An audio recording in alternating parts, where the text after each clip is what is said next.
საერთაშორისო ფესტივალი ჩვენებურები 10 წლისაა. საიუბილეო კონცერტი ბათუმის ხელოვნების ცენტრში ვალერიან შიუკაშვილმა გახსნა. პიანისტი ღონისძიებას საპატიო სტუმრის სტატუსით ესწრება. საკონცერტო პროგრამაში არის როგორც კლასიკური მუსიკა, ასევე ტრადიციული ფოლკლორი. წელს ფესტივალში მონაწილეობის მისაღებად ქართველი ემიგრანტები მსოფლიოს 7 ქვეყნიდან ჩამოვიდნენ. საერთაშორისო ფესტივალი საქართველოსა და მის ფარგლებს გარეთ 28 ჯერ გაიმართა.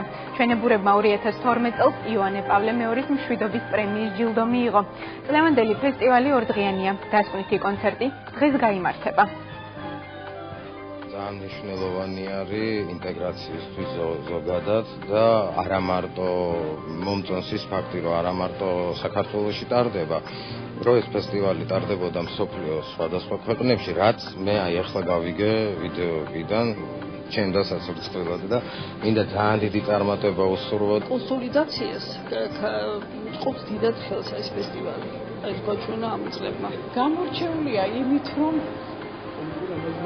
წელს ახალი კოლექტივებით ჩამოვიდნენ. არ არის გამორჩეული იმით, რომ ის რაც სხვა ფესტივალებსაც ახასიათებს, სიყვარული ქართული კულტურისათვის, სამშობლოსათვის, აქაც მთავარი და წარყვანია. და რაც მთავარია, ამ კოლექტივების, ამ ადამიანების ერთმანეთთან დამეკობრება.